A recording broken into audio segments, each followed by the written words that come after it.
back at Cracker Barrel, and last night I parked in between the pods and I got the knock.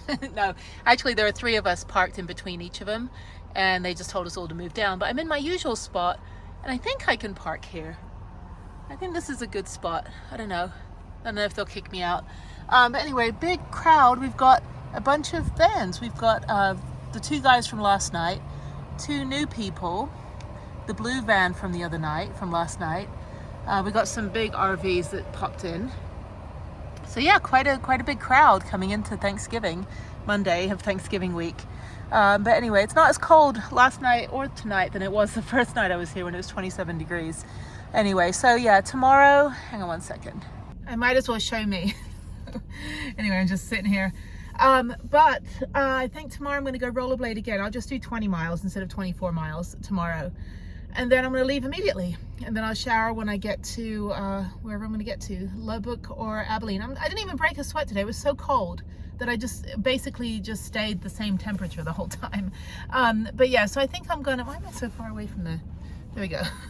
Anyway, so I think I'm going to go like immediately leave Albuquerque, because I need to be back in Houston by Tuesday, at least by Tuesday early afternoon. So if I can get at least 8 or 9 hours tomorrow, it's 13 hours, so I can get 8 or 9 hours tomorrow of driving, which should be pretty easy. Just keep driving as far as I can, and then Tuesday I only have to drive like 6 hours. So I'm going to try to get to Abilene, at least Abilene or San Angelo, and then it's pretty easy drive to my garage. It was good. It was good to be out here for just over a week, 10 days or so. You know, I can't imagine like my life back in the corporate land, where it was like you wait a year, maybe you get a week off, and by the time it's vacation time, you've already used all your vacation for doctor's appointments. Or if you have children like me, you have to use all of your sick leave for their appointments as well. So then you don't ever get to take a vacation except the weekends. And by then you're doing errands and chores, because you know, you have to work through your lunch break, and maybe you don't work somewhere close to stuff where you could do errands and chores. Such a weird mentality, like that you just work your whole life and then you just do stuff when you're old. It's like, I wasn't raised that way. My parents traveled from day one, such that they're from other countries. And I'm from another country. So there you go. In fact, they traveled to another country and then they had me. So that's how much they travel. They literally gave birth in another country. That's how dedicated they are to seeing the planet. I'm going to literally like deliver a baby right here in London. So anyway, I worked for 7 hours today. 6 hours today. It was good. I got my project done for phase 1, so I've got to go through that with the client on Wednesday when I'm back, and that'll buy me a little bit of time through the holidays to kind of do the next phase, and then I should be done soon. It was fun. It was a fun project. I don't know what they'll think of it though, because it's like, you know, oftentimes I'm building for people that are like, they have like not a very good website, and they're so kind of married to it because they're like, well, you know, we don't really want to change it. We don't know if the new one will work. And then they get something completely out of the box that like blows their mind. And they're like, I don't know, we kind of like the old one. You know, I'm like, nope, the old site doesn't work. You know, it doesn't matter what it looks like. You could put a website with a bunch of cat pictures on it. As long as you've got good SEO on the back end, you know, it should be fine. Now this channel, you know, it's like I do whatever with the channel. You know, I don't need to make money on YouTube, but it is nice to have a monetized channel. It helps, you know, but it's not my full-time job. My full-time job is my nonprofit, and also building websites and doing other stuff, travel research for other journalists and influencers, which is what I've done for like 25 years. So I've always loved kind of the fact-checking of travel books, and checking itineraries and checking out activities and testing things out. I did a lot of product testing when I was in college, and this was back in the 90s. So the worst one that we had was that Olestra. Remember, like in the 90s, we had Crystal Pepsi, which was disgusting. We all spit it out. We took one sip and was like, you know, I was like, oh God, this is horrible. The second one was Olestra. And they would come to our college in Indiana and be like, hey, we'll pay you like $75 to test like chapstick, or to tell us what you think about this packaging. And we're in a room with like, you know, a big old room with mirrors and stuff. And some of my friends, they did it like 1 or 2 times. So I did it full time. I was like, hell yeah, I will get someone to drive me in Indianapolis. Because I didn't drive until I was 21. And I did that, and I got to do a ton of product testing, and it got me thinking, about how even though I wanted to be a journalist, like a real journalist, like newspapers and war reporting, I really enjoyed kind of the consumer side of things. Like, you know, how do you convince somebody they need something they've never heard of? You know, and when I worked in the movie industry, that was our entire job, unless we were doing like a remake of, what was it, the movie Celebrity, where it's like, it's an adaptation of a remake of a sequel. It's a sequel of an adaptation of a remake or something. Unless we're doing something like that where you're familiar with the Muppets or you're familiar with Batman. But there's a lot of movies that come out where you have never heard of this character before, and we have to convince you to pay $18, maybe $23 and $46 on popcorn to go see that movie. It was fun, you know, it was very challenging. The same thing with these websites that I build. It's like, I'm good at building the websites. I enjoy that. And I would like some people that I've built them for to actually pay me. You know, like a bunch of you that still owe me money from the last 5, 10, 15 years.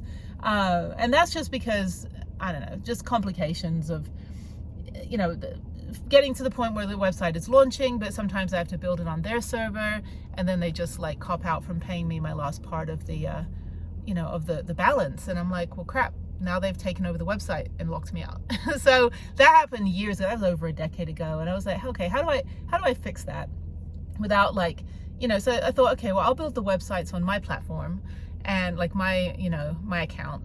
And then when it's ready to launch, I'll migrate it to their account. I'm not going to just be, you know, a guest on their, you know, in their world, because very easily it is incredibly easy for these companies just to be like, okay, well, we're not going to pay the web person. And I have so many freelancer friends that never got paid. They designed logos and there's people still just wearing the logo. And I'm like, you never pay me for that. Like, why are you making money off my logo or pretending that you're something you're not because you have a logo?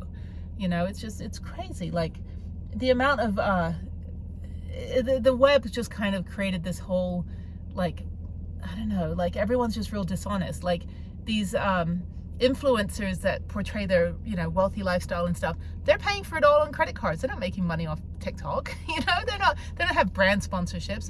It's all a facade. And now a lot of them are mad because they have to go back to their real jobs, or that they're in all this credit card debt trying to maintain this online lifestyle. It has created a very deceiving world. Like there's a lot of these like fake travel influencers that, you know, will go around and tell hotels and restaurants, oh, I'm the, you know, big YouTube star, and they're not. And then they end up getting free rooms and food, like ripping off the industry, which is horrible. I know a couple people that do that still, and I'm like, no, you're like 2 millionth on the ranking for YouTube. You don't even have a channel. So anyway, but it's just, it's yeah, like the internet, you know, filters and all that stuff. It's just kind of, it's very weird as a classically trained journalist, and, you know, citing your sources and, you know, making sure that you, like, you know, you check your facts and stuff. Now it doesn't matter. Anyone can just publish anything. So that said, I'm at Cracker Barrel. I keep it classy. I gotta sort this debacle out, so my bags and stuff. I just keep everything up on there when I'm driving. I'm gonna drink my tea, which I spilled, and then I'm gonna go watch some YouTubes. It's Sunday, so I'm gonna go watch the 7 channels that I subscribe to, and then about 20 other channels that I don't subscribe to, but I do watch. I'm very political about like who gets my subscription, mostly because I just don't want 100 million notifications coming up on my phone every day, like, oh, this video came out, this video. I'm like, I remember who I have a list, like a little notepad, who I watch. I'm like, I will remember who I'm watching. I don't need to yeah, I don't need to like be told who I'm watching. Now sometimes new channels will come up, and YouTube tends to recommend channels that have like 3 subscribers and 10 views. I'm not quite sure, and it's usually some like retired old lady in the woods, like first day of van life, and I'm like, I guess I'll give you a shout out. I don't know. I don't really know. But then there's also a lot of other channels that if I don't watch them for like 2 weeks, they just kind of drop out of my suggestions, and then I'll get a ton of shorts that are from the same people, like same 2 people, and then those will go away after a while. I guess like YouTube will tease you, and then if you don't subscribe, they'll be like, sorry, we're gonna make you forget who these people are. So that's why I have a little notepad, this little notebook right here. Where's it at? And it says, so I've got a whole bunch of papers in here. So this little notepad that says band names, which I got from a vintage thrift store in Austin, I thought was pretty cool. So in there I write down all of, I'm very old school, I write down all of the, I write down a bunch of campsites that when I'm at state parks in different areas, I write down the numbers of the campsites that I think would be good for the van if I ever went back and stayed. And the other ones is I write down YouTubers that I'd like to watch, or ones that are recommended. Sometimes I'm just, you know, like listening to people. I'm like, oh, they're talking about so-and-so, and I'll just kind of like, you know, like write it down. Anyway, and then I've got this one. Since I've been to all 89 Texas state parks, I have not filled out my passport, which is where they actually will stamp. I think I only have one stamp in here. So I think what I'm going to do is buy a second one, because it's back in front and back pages. I'm going to buy a second one of these, and I'm going to go mail, and you can do this. I'm going to mail each of the pages to each of the state parks and show them proof that I was at that state park on this date. I've got all the receipts, like on my little Reserve America account. And when I went to the 89th state park, which was La Casa Blanca International, and that's when the ranger's like, oh, that's great. Do you want a sticker? And she gave me a sticker. So I got a sticker. This was all I got for 89 Perkins State Parks. It took me 3 years to drive this van, go to each one, hike, mountain bike, do a tour, camp, poop, shower, eat, do something. I've got to do at least one activity when I'm there. I got rained out of a few of them. Big Bend, I've been able to do a few things. That's national park though. But Big Bend Ranch State Park, I mean, there's so many parks I want to go back to and do more stuff. But the ones I've been to, I managed to accomplish my goal. And then I also did the same goal with the 51 national parks in the lower 48. So I've also been to the Virgin Islands, so that's 52. So I have never been to Hawaii or Alaska, and American Samoa is the last one. So I don't know, maybe I'll figure out how to visit those last remaining, I think it's like 8, 9, 10, 11 parks. And yeah, I could easily knock out Hawaii. That would be pretty easy. I just have no desire to go to Hawaii.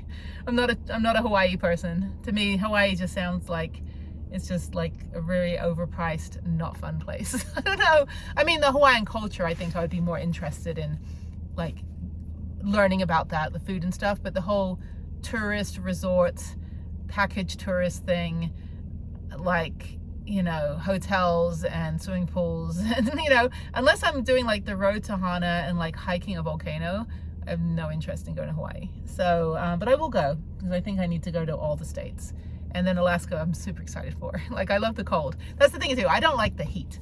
I like tropical, like Thailand, you know, where it's nice weather all year, but I don't like, you know, just horrible, humid, nasty, you know, sticky. I get enough of that in Texas. I'm loving Albuquerque though. It's been so dry and clear, blue skies, cold, no rain. It's perfect, and no snow. So I have to figure out how I'm going to get back, if I'm going to go over the 40 and go that way quickly, or if I'm going to go take the 25 and go across, which is a little bit longer. But Albuquerque is very easy to get out of if the weather is bad. So I can't even speak, I'm tired. If the weather is bad, Albuquerque is very easy to get out of.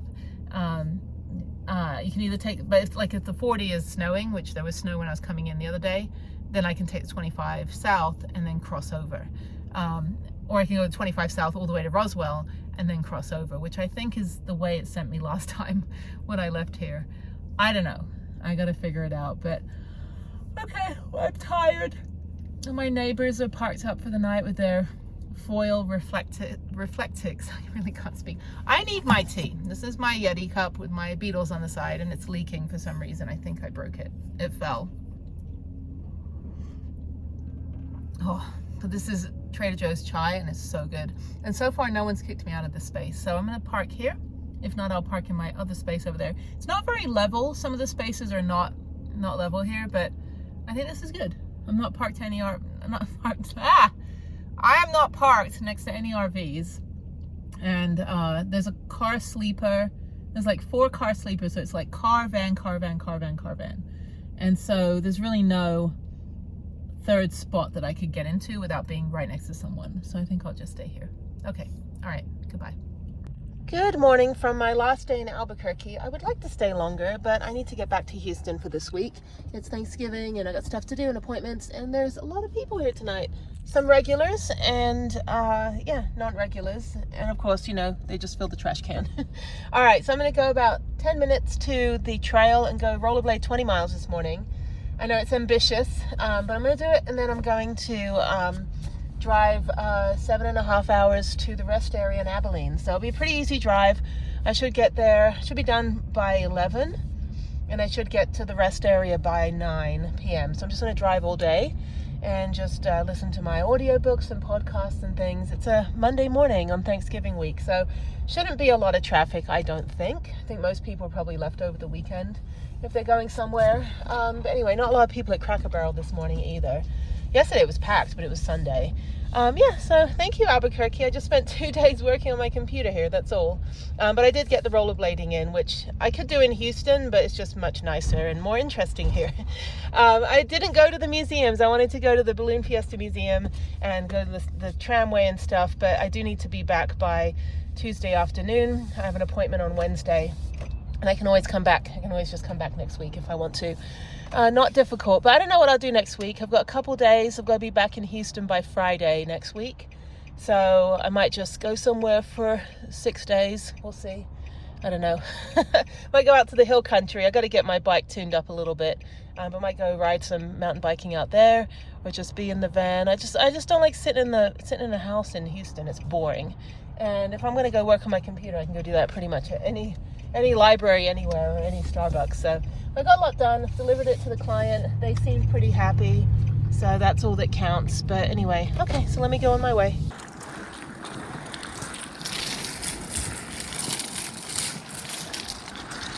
I'm at the 10-mile mark. I'm not going to keep going the extra 2 miles. I could, but that puts another half an hour onto my skate. I'm like ride, no skate. I'm on skates. Because that'll be 5 miles actually extra. So that's about 25-30 minutes. So, okay, so I'm gonna skate back now, and it's beautiful. Hardly anybody on the trail. No one on the trail actually. And I'm getting better at going down these fast parts. I just have to gauge the debris. I think that's the hardest bit, because I just don't know. I don't know what's ahead of me. So coming through the tunnel, I can kind of do a quick clean sweep and then go down this way and go fast. It's just like skiing. It's just that on skiing, you're not going to like crash into like a pile of rocks or something like right there on the ski slope. It's a little bit more temperate for you. Anyway, I've got to crouch down through here. There was a homeless guy sleeping here yesterday. A lot of homeless in Albuquerque. The weather is dry, so the worst thing is just being outside and being wet. But if you're homeless, you know, it's a doable place. You know, even in the winter, it does get pretty cold, but I don't think it snows here. I think it just snows in the mountain area. But anyway, okay, up we go. It's funny, I just randomly parked in this like parking area thinking I was a little bit of a walk from where I need to go, but I'm parked right outside. So, all right, let me go in. And I don't need anything else. I got a 12-hour drive, so I got 8 hours today. Be easy. It's only like 11:30. I've got an 11:30 appointment quickly. Go get something taken care of, and then I'm gonna get on the road. I don't need anything from the supermarket. I might get a snack or something across the way at Smith's, which is Ralph's. And yeah, I'm not really in a hurry to get out of Albuquerque, but we'll get into Abilene probably about 8 o'clock, 9 o'clock, I think. If I just, stop for gas and food, which is fine. Then I'll just sleep, and I'll get up super early tomorrow, like at 6 a.m. and just head right back into Houston. So I'll be back in Houston before noon, hopefully. And then that's it. Okay, cool. Let me go to my appointment here. I'm stopping randomly for a minute. This is the New Mexico Memorial of Perpetual Tears for all of those that were killed in traffic accidents. And I'll show you what this is. I just pulled off side of the road, so I had to use the restroom. Let me show you.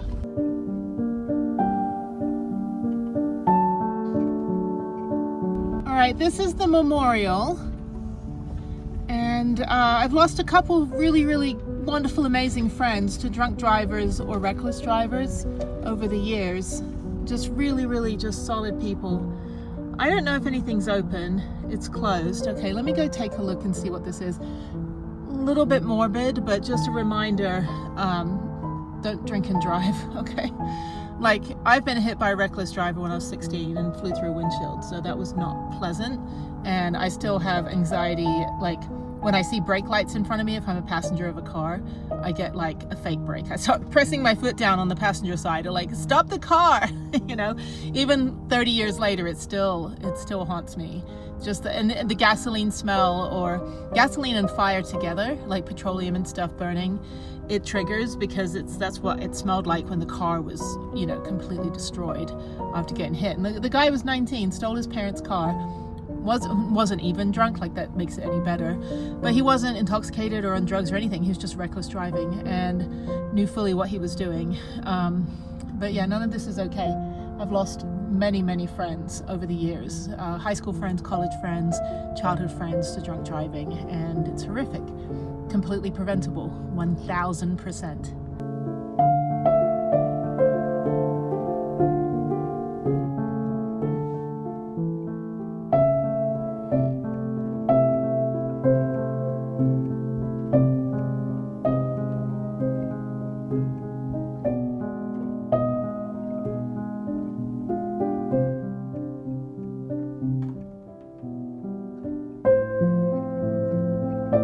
I am in the little town of Post, which is in frickin' BFE, middle of nowhere, Texas.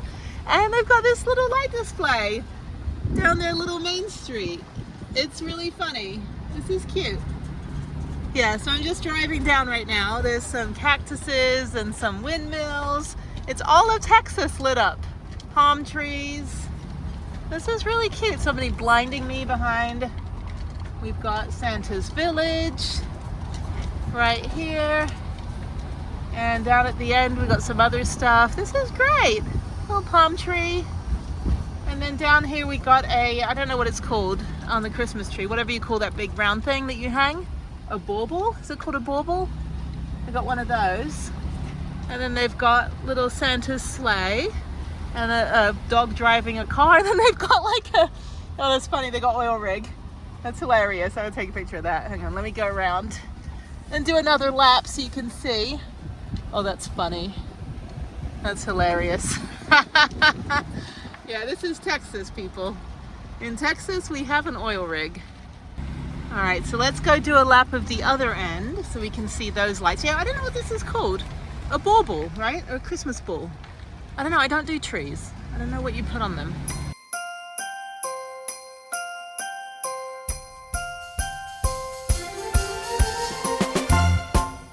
Actually, it's cold and I'm tired, so I'm just going to keep going. I'm not going to bother going down the other end of the street. You get the idea. You get the idea. Okay, let's keep going. I've got 2 hours before I get to Abilene. I feel like I've been driving all day now because I stopped a few times for gas, and then I stopped a few times to use the restroom, and then I also stopped to call Harriet for an hour. So anyway, okay, on we go. Good evening. It is 9 p.m. Sorry, I can't even see what the time is. I am in Snyder, Texas. BFE, middle of nowhere, Texas. Just got gas, my last fill up for the day. Making good time. It's gonna be about 11 p.m. when I get in. I left Albuquerque at 1 p.m. So it took me 10 hours. Where am I going? Oh, it took me 10 hours to get here when it should have taken 8 hours. So that was 1 hour for the Zoom, and then just all the times I've had to stop to get gas and use restroom. So it's about right. I always factor in an extra 2 hours on a long distance drive. Anyway, that said, it is cold. It's about 40 degrees. Well, it's cold for Texas. It's not humid, which is nice. And I've got about 90 miles to go before I get to the Abilene rest area, which is a really nice rest area. I really liked it earlier this year when I was there. Sorry you can't see very much right now. It's just me. Anyway, so I think I'm going the right way. I have no idea. I'm on the 84, I think. No, I'm on the 20. Yeah, I'm on the 84 east or the 20 east, one of the two. Anyway, so I'm just going to keep driving. Oh no, I'm on the 84, then I'll get on the 20, and the 20 will go east, and then I'll get to Abilene. Abilene's really nice. They got a really nice state park there, actually. Abilene, Big Spring, and Colorado City are the 3 state parks that are in this area. Did I say state park or national park? I don't know. It's been a long day. Anyway, but Abilene is a really nice little state park. And so I've been to all 89 of them in Texas. They took one away and they've added one. So I think they're going to add 4 more at some point. So I'll have to go do those. But yeah, I spent like, I don't know, a weekend up in this area. Oh, there I am. Oh, hi. Nice to see you again. I just went past a car dealership. That's why you can see me. But yeah, so I spent a weekend up there. It's really nice. And very small parks, not a lot to do, but still it was a nice little hike. They have a little lake you can kind of paddleboard on and stuff like that. So videos were done on all of those. So go check those out for Abilene, Colorado City, which I've been to a bunch of times. It was kind of my stopping point where I could stay at the state park campground. And then merge right, okay. And then there's construction ahead of me. Blah, blah, blah. And then Colorado City, yeah, that was a nice one. And then Big Spring really isn't really that much of a park. I mean, there's not a lot there, but still it was nice. They have the highest point of Big Spring is like a 300-foot mound. So Texans are funny. We don't have any mountains here except Guadalupe Peak, which technically is New Mexico. That's 8,000 feet, which I've climbed. But yeah, when we say, oh, it's the highest point, like Spider Mountain, which I got reamed on for saying it sucks, because it does. It's a downhill mountain bike park outside of Austin, and it's only like a 400 foot or something. It's some ridiculously small like speed bump, and you take this little like, I don't know, there's a hamster wheel like pedaling the little ski lift up, and you put your bike on an IKEA hook. It sucks. Anyway, when you've gone to Winter Park, Angel Fire, Deer Valley, Purgatory, Snowmass in Aspen, and Telluride, and you go, or even Mountain Creek or Killington or Highland Village, any of those, Winter Mountain, Blue Mountain, like when you've gone to all of those downhill mountain bike parks and you go to like Spider Mountain in Austin, it sucks. And I'm not afraid to say it. Anyway, let me figure out where I'm going. It's about 11:20 and I've made it to the Abilene rest area, the Callahan rest area, and there's 1,000 million people here. I think the other side is closed because I do remember, if I remember correctly, there's a big old parking lot on the other side, and for some reason all of the trucks, or maybe I'm at a different one than I was at before. I don't know. I don't know where I stayed last time. That was really great that nobody stayed at. And there was a whole separate section for the trucks, the 18-wheelers. I don't know. I might go further. I don't know where I am. I just passed Sweetwater. I could have just stopped there and stayed at Cracker Barrel. Let me see if there is a Cracker Barrel. I'd rather stay there just because I'd like to have this area for the 18-wheelers. Could probably fit a semi-truck in the space that I'm in. You've got a pickup truck there that could easily move forward, and this pickup truck, and then you've got this kind of box truck, and they're all idling their engines. And I have a funny feeling, this guy walking his dog over there, I have a funny feeling they're going to sleep with their engines on all night, which I don't need to do because it's warm. And it's already 39 degrees right now, as you can see. 39 degrees. So I'm going to look to see what's a little bit further down. I'm okay driving another 30 minutes, 40 minutes. Yeah, I guess I'm at a different one. Maybe this isn't the one I thought I was staying at. I don't know. Because all these are really busy right now. Like every single rest area I went by was busy. But if they're split, where the 18-wheelers are on one side, that's great. But when they're all on the same side, you know, where there's not just car parking and it's just kind of like, you know, a lay-by like this, I feel really bad that, you know, you could fit another 18-wheeler where these two guys are. They could easily move up a little bit or move back. The white truck could move back. The gray truck could move way back and fit a whole nother 18-wheeler in there, which is more important than me sleeping here. I can sleep anywhere in my van. So let me go figure out if there's somewhere else 20, 30 minutes down the road. I've got plenty of gas, got 194 miles. I'd rather do that and then go to bed at midnight. So I've got 40 minutes to find somewhere else and then go to bed at midnight and then just have 5 hours to drive home tomorrow. Yeah, that's crazy. I swear there was a second side. Or maybe I'm thinking of a completely different. I think I'm thinking of the one that's on the 35. But anyway, yeah, I got to save room for the 18-wheelers. I'm not going to park there. I'm going to go into town 10 minutes to the Cracker Barrel. Plus gas is only $2.32, so win-win for me. So it's better if I just go back into Sweetwater, and that way I can get proper breakfast tomorrow before I head home.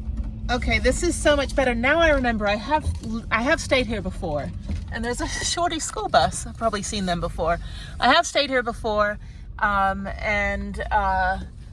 it should be fine. I don't think this is the Cracker Barrel parking lot back here. I think it's over there. I don't know, I gotta figure this out. I think I will park just here in the corner. There's Walmart. There's no RVs in Walmart here. Sorry, I have bugs all over my window as well. Anyway, okay, so I'm gonna park here. This is fine. I've stayed here before. It's fine. I don't think anyone cares. When you're in the middle of Texas and you need to sleep, people let you sleep. No one's gonna kick you out, knock on wood, because generally, like, they just don't want you crashing on the freeway. They're like, not in my neighborhood. You can sleep for a few hours and then they'll let you go. So anyway, okay, I'm gonna park right here. Sometimes what I'll do is I'll call the non-emergency line just to be sure, but I'm pretty sure this is okay. If I can just back up as far as possible. There we go. Where's the end? It's like never ending. Bump. Okay, cool. All right, yeah, there's a little Shorty school bus over there. It's kind of cute. Okay, I think this is fine. All right, going to bed, and I will chat with you guys in the morning.